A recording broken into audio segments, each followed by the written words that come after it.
Hi guys! Welcome to my vlog! Pambaklas nung maleta kong nasira. What's the minimum? Minimum? Yeah. Oh my God! Snowfall! Oh my God! Woo! Tingnan mo naman yung daan natin dito. So, good morning guys. Nasa Almaty Airport na kami ngayon. 7 a.m. ngayon, papunta kami sa next destination namin, which is yung Uzbekistan. So, gusto ko lang mag-review dun sa Big Almaty Lake tour namin kahapon. Sobrang, hindi ko siya na-review kagabi kasi sobrang pagod namin kagabi. Nakatulog agad. So, yun, sobrang nakakapagod talaga siya. Kaya pala konti lang yung umaakyat doon ng mga nakikita namin mga vlogger kasi sobrang nakakapagod siya. So, kung ako sa inyo, kung pupunta kayo doon, i-avail nyo na lang yung sasakyan na nire-recommend ng tour guide. Bago kami umakyat ng Big Almaty Lake, nag-offer muna si tour guide kung gusto naming mag-avail ng car na paakyat kasi medyo mahirap. Pero ang ginawa kasi namin, talagang pinanindigan, bida-bida, talagang pinanindigan namin na umakyat na through walk lang siya. So, dapat yung hike ay 3 hours lang dapat siya. Ideally, pero yung ginawa namin, umabot siya ng mahigit 4 hours na lakad. Kasi medyo mahirap siya akyatin. Madulas kasi yung yelo. So, umalis kami ng mga 9:40 a.m. sa baba. Nakarating kami mga 1 p.m. or 1:30, mga ganon. Tapos along the way, wala kang makikitang, ano man yun, kahit man lang mga mini portalet or mga CR, wala kang makikitang ganon. So, ang recommendation ko ay mag-CR na kayo, doon pa lang sa baba, paakyat.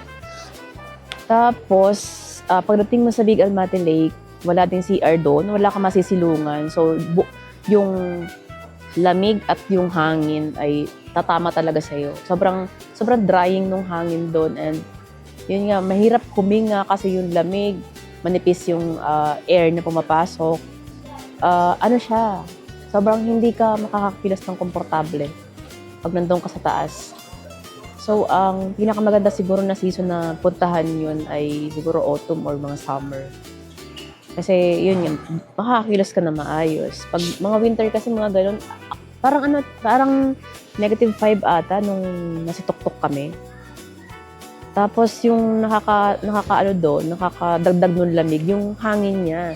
Kasi sobrang mahangin sa taas, kaya yun, mahangin na nga, sobrang lamig pa talaga.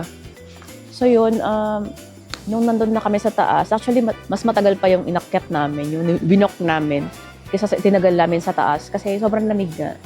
So nung nandun na kami sa taas, nag-offer si guide na kung pwede, nag-offer siya kung gusto naming mag-avail ng car nila pababa.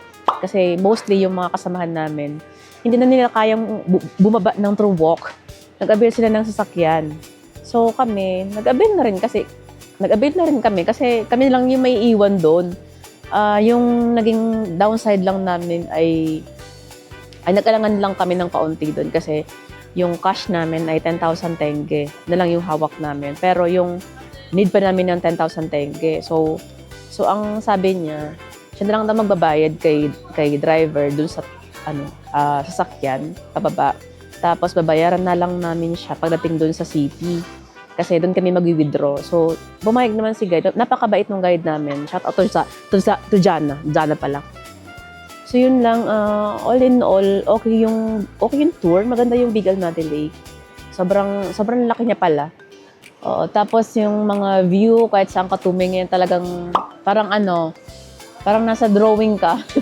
Kasi hindi mo akalain yung mga snow-capped mountains na nasa likod mo. Grabe, sobrang ganda. Tataas. Parang alam mo yung umaakyat ka sa kawalan. Puro yelo. Tapos yung makikita mo lang ay puro bundok. Puno ng snow.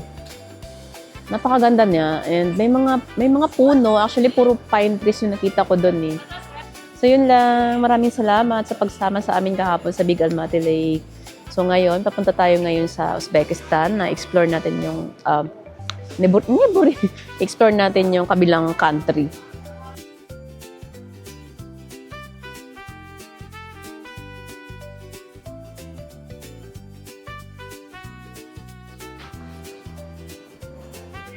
Okay.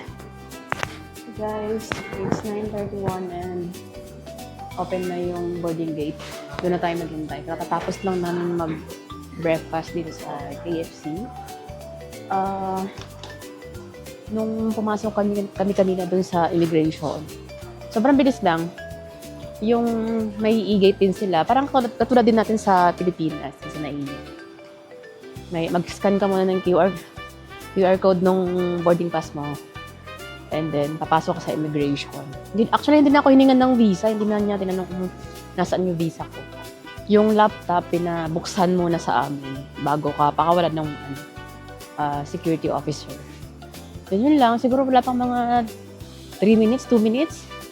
Okay na. Then after no, nag-quick breakfast lang kami dito sa KFC. Medyo, ang napapansin lang namin sa mga fast food dito, parang sobrang bagal nila. Hindi sila fast. Sobrang bagal. Ang tagal-tagal nila magbigay ng order. Yun lang. So, papunta na tayo dun sa boarding gate. Ang flight natin ay mamaya pa namang 10:40 a.m. Pero doon na tayo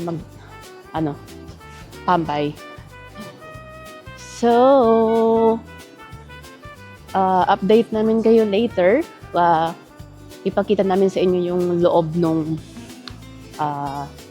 airplane namin. Tingnan natin kasi na-amaze kami dun sa Air Astana eh. Kasi maganda yung airplane nila sa loob. Yung service, maganda. Tingnan natin, i-compare natin kung maganda rin dito sa Uzbekistan Airways. Nagkwento kami. Sige. Yung papunta kami dito sa Air Astana. Sobrang uhaw na uhaw ako. Grabe. Tapos yung tumbler ko na gano'n yung basta tumbler na maliit. Siguro mga 400 ml yung laman mo. Nakatatlong hingi kami sa crew ng water. Tapos pang-apat namin tawag sa kanya. May dadala na agad siyang water. Pero hindi naman yun yung orderin sana namin kasi hihingi kami ng kape. So nag-ready lang siya na may water na siyang dala kasi akala siguro niya water ulit yung hihingin namin. Yun nakakatawa, yun lang. Yun lang. Tapos, sila, napaka-approachable at mababait yung crew ng Air Astana. So tingnan natin dito sa Uzbekistan Airways kung mababait din yung mga crew. Ay, dyan na ata yung aeroplano natin. Medyo malaki din siya, ha? Medyo malaki din yung Uzbekistan Airways. Let's see. Ayan na nga. So, nag-aayos na sila okay. Nag-unload pa lang sila ng mga baggage. So, yun ata yung sasakyan natin. So, we are going. So, we are now boarding. Napakaswerte namin kasi pagdating namin sa Almaty, umulan ng snow. Tapos ngayon, dadating kami sa Uzbekistan, umuulan din ng snow. Diba? Ang swerte.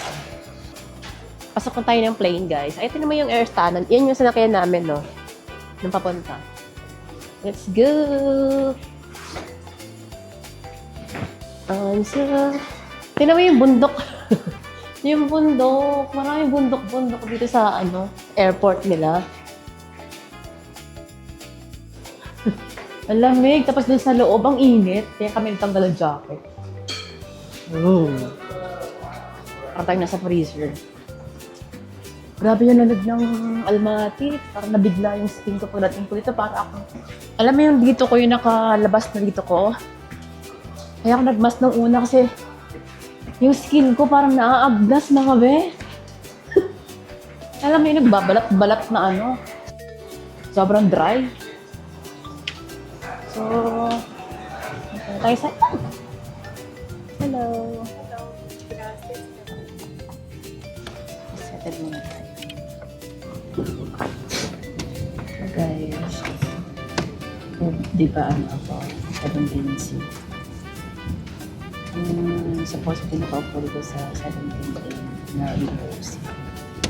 Sabi niya kung gusto ko raw, palit na lang kami ng SIM. Pinala ako sa inyo. Kakain mo yun. Napunta tayo sa may window. So, naka-settle na kami. Opo na ng maayos. Nag-bait ni ate girl. Siguro dahil nag-CR-CR siya, ayaw ng pastor ng ibang tao. Nakipalit. Sabi namin ako na sa kanya. Baka lang din sa amin nakipagpalit.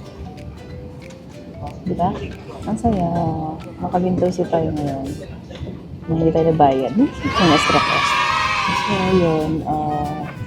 Tulad ng mga nakikita kong mga snow mountains outside. Sana makakita rin tayo dito. Sana walang fog para makita natin yung mga snow-capped mountains outside. I'm so excited! I'm so excited, Uzbekistan!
Grabe yung ulan ng snow dito. Tingnan mo, oh. Mas malala yung snowfall dito ngayon. Pero mas warmer siya kaysa sa Kazakhstan. Kakalandang namin ngayon and it's around 12:30 in the afternoon. Sobrang bilis na nagyahe. Yun nga lang pagdating namin dito. Sobrang lakas ng snow. Mas malala yung snowfall dito kaysa sa Kazakhstan.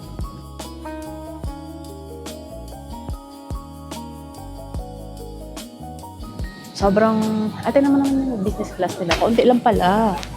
So, 999. Bye-bye. Thank you so much. Oh my God, snowfall. Oh my God. Welcome to Uzbekistan. Ang kakapal ng snow, oh.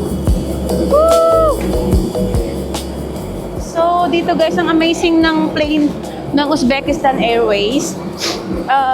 Amazing staff, approachable, and for less than 5,000 pesos. Less than 5,000 pesos lang to guys, pero grabe, sobrang mura. Sorry. Grabe yung snow ko. Manila? No. Yeah. We don't have this in Manila. Wait. Nice to meet you. Hey guys, andito tayo ngayon sa Tashkent. Kakababa lang namin ng plane and ang una namin gagawin ay mag-withdraw dito. Mag-withdraw muna tayo ng money and then after, kukuha tayo ng SIM doon. Free lang yung SIM dito guys. Doon sa dulo, yung B-line na yan. Free yung SIM card dyan, pero kailangan mo pa rin bumili ng data.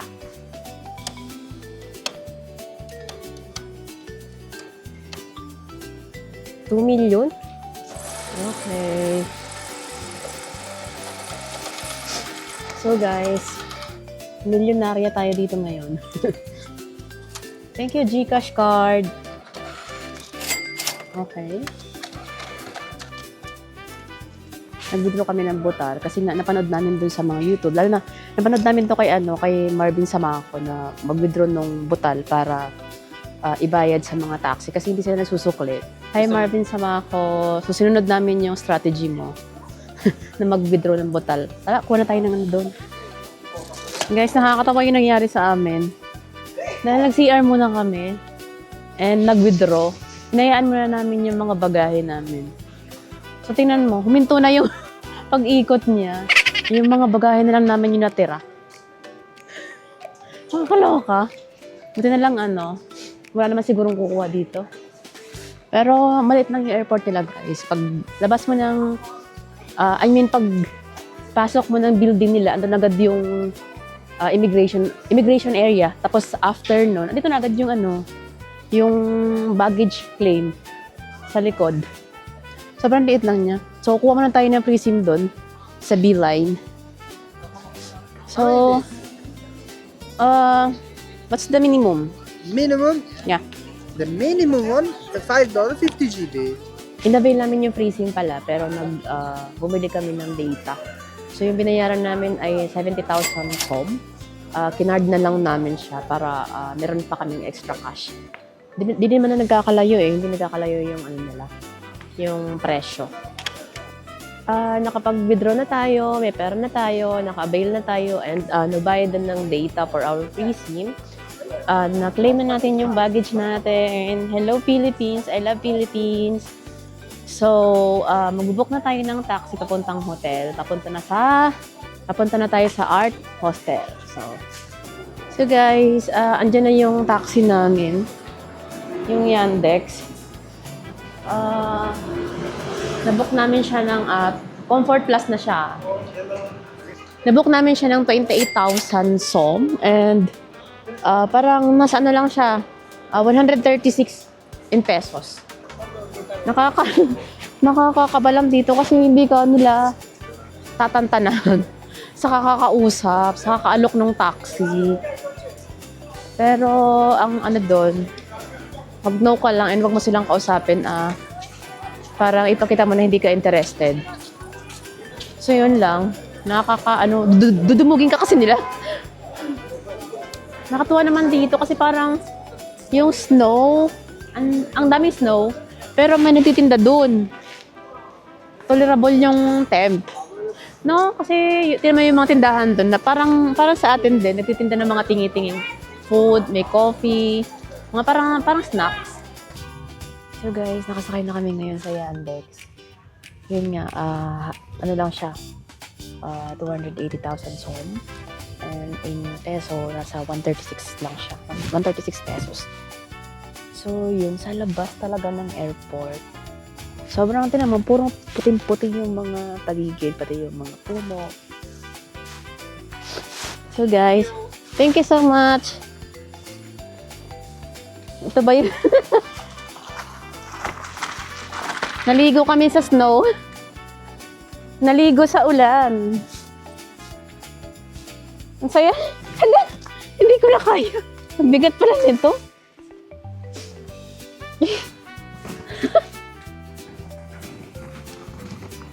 Guys, ang ganda dito. Hindi siya nakaka nginig na lamig. I'm so happy. And andito na kami sa sa Art Hostel. Ang ganda rin ng Art Hostel outside. Ang ganda dito para napupuwing ako ng snow. Para tayo nasa K-drama. Hi, welcome to Art Hostel. Maraming snowfall. Nag-snowfall ngayon. And hindi siya malamig, nakakatuwa. Gusto kaya maliligo ako mamaya sa snow. Yay! I'm so excited. Nakayod ko na lahat ng snow. Tignan mo. Nakayod ko. Oh my God. I love snowfall. Snowfall here in Uzbekistan. Alam mo naman kung gaano yan. Cotton candy yarn. Hala, may pool. Oh, meron silang pool. Maligo tayo sa pool. I'm so excited. Maliligo tayo sa pool. Ah! Nakayod ko na yung snow. Magtrabaho na lang ako dito na magkakayod ng snow. Tagakayod ng snow. Dito na ako part-time. I'm so happy. So, art hostel. Art hostel. Dito tayo sa pool. Let's go! So guys, kakapasok lang namin sa art hostel. Tingnan mo. May 50 pesos. May Philippine peso. May Philippine money dito. 50 pesos.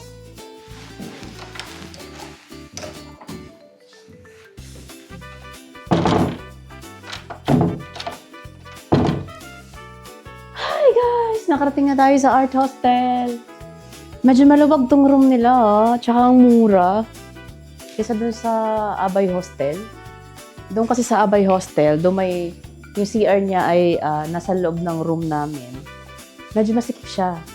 Actually, kung kung medyo malusog tayo, hindi tayo kakasya. Medyo nauuntog nga ako eh. So, ito ang lawak niya and wood din yung ano niya. Wood din yung sahig niya. Actually, dito, ano ba to? So, semento naman yung paikot niya. Pero wood siya dito. And may mirror din siya. Pwede ka may study table dito. So, may heater. And sa side, meron ding mini cabinet. Mura to guys. Ano siya? Ang binayaran lang namin dito sa hotel na to ay for 2 nights 710,000 som. So, in pesos, it's around parang 1-2 per night lang siya. Tignan mo. So, ito yung conversion niya. So, 3,400 in peso sa 2 gabi na yan. So, mura, diba? So, diba? 1,700 per night ang presyo ng hotel na to. Diba? Not bad na. Kasi yung 1,700, makukuha mo ba yan ng basta-basta sa Pilipinas? Diba parang sobrang liit na nun na hostel? So, guys, tinan mo yung view ng namin. Yung room namin. Luma nga tong hostel nila. Tinan mo, nagka-crack na yung wood. Pero tinan mo yung view. Umuulan pa rin ng snow, eh. Ang saya. Nabubuksan ba to? Ay, hindi ata nabubuksan. Dumikit. Mukhang nakadikit na siya. So, ano na siya? May heater na rin siya. Ang init niya, medyo nainitan na ako, tsari.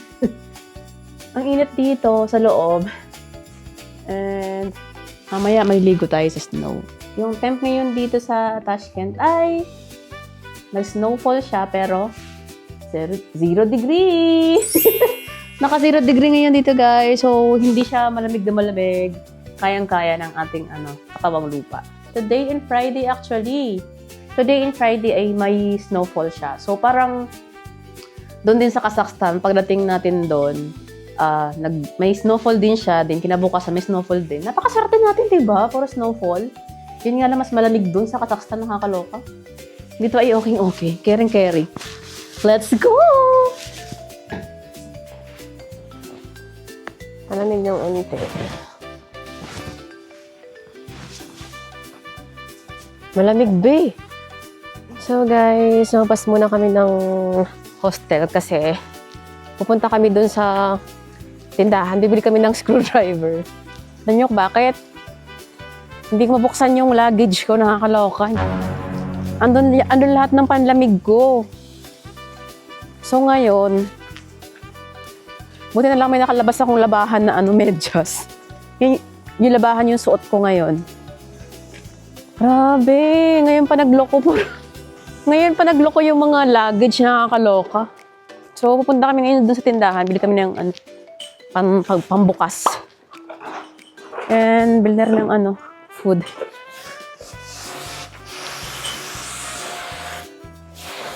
Nagbabomba pala sila ng yelo.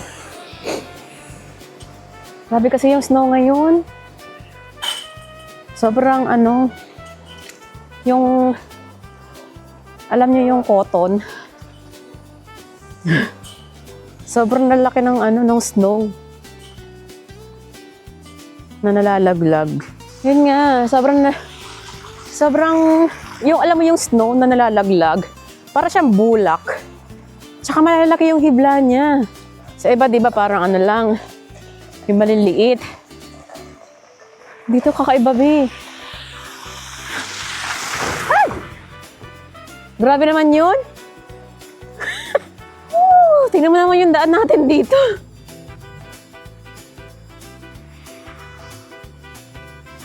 Nasa Snow World tayo. Pakaganda. Pero, yun nga, kaya kong tumagal sa snow. Doon sa Kazakhstan, konting labas mo lang, grabe. Hindi kaya, be. Tingnan mo naman yung puno, oh. Di ba? Alam mo, sa doon sa Kazakhstan, hindi ako lumalabas ng ano. As in, kahit may gloves ka na, ang lamig pa din. Kahit doble na yung ano mo, yung gloves, napakalamig. Sobrang naninigas yung kamay ko. Pero dito tingnan mo, wala. Wala akong gloves ngayon. Caring. Nakakatuwa. Ari ko? First to last sa Uzbekistan. Ang ganda! Ang ganda!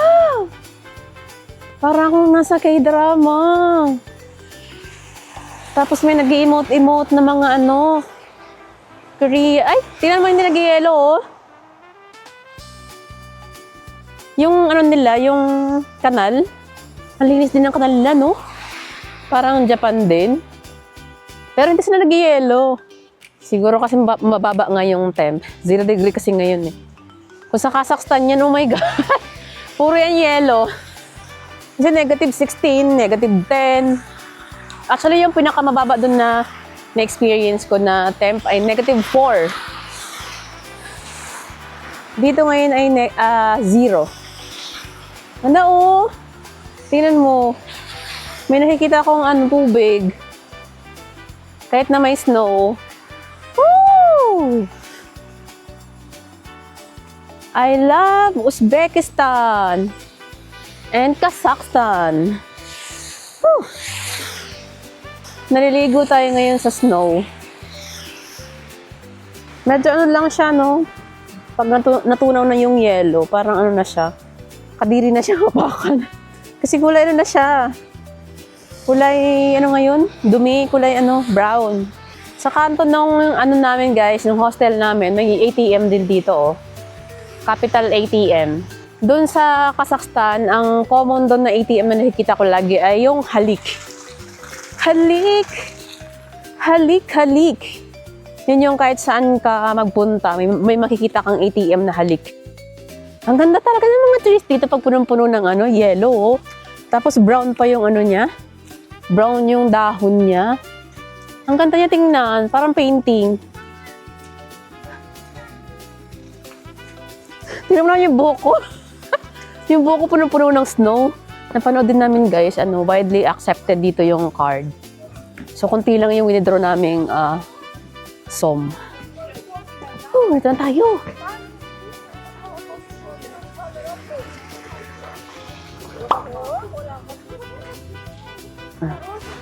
Let's go! So, we are here at Tashkent Mall. Nag-snow pa din. Ganda naman dito. Dahil bibili tayo ng martilyo. Pupunta tayo dahil bibili tayo ng martilyo at saka screwdriver. Pambaklas nung maleta kong nasira. So guys, tingnan mo. Para tayong nasa Robinsons, Manila. Ang saya. Ang laki din ng mall na to, ah. And may mga familiar brand akong nakikita. So yung mall parang sa atin din, may x-ray, tapos kailangan mo siyang ibaba yung bag mo. Pero sa Pilipinas parang hindi na yung ginagawa ata ngayon kahit sa mga LRT. Diba? So dito sa kanila ginagawa pa nila. So sa atin, yun nga, papasok ka na lang ng mall, tapos hindi mo na kailangan scan yung mga gamit. Di ba yung Next ay meron na rin sa Pilipinas niya? Alam ko meron na rin yun eh. May Lacoste.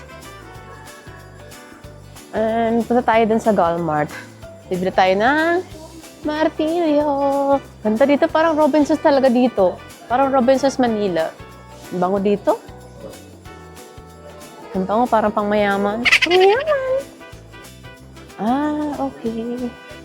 So, ano to? Ang tawag doon? Macaroons. Chocolate cafe. Ito na yung ano nila. Meron din tayo nito sa Pilipinas. Let's go. Okay. So, mukhang malaki to. Mukhang positive na dito. Makakabili tayo. Kasi malaki yung supermarket. Actually, hanggang dun pa, oh. Simula dito hanggang dun. Malaki yung ano nila, supermarket nila. So, guys, nakakahanap namin ng martilyo. Nakarating kami dito sa Chorso Bazaar. Sa gilid lang to, Sa gilid lang daw ng Chorso ang mga pools. So, nakarating kami dito sa mga may mga furniture. Oh my God! So, parang sa Quiapo lang ito, yung sa Quinta Market. Alam niyo yun, yung sa Quinta Market. So, yung mga, yun nga, parang dito, no? Sa Quinta Market, puro mga woods. Tapos, dun banda yung mga, hand tools. May nakita akong screwdriver dun, Grabe! Grabe snow! Mga hulmahan. May hammer pa dito. Ayan, palakol.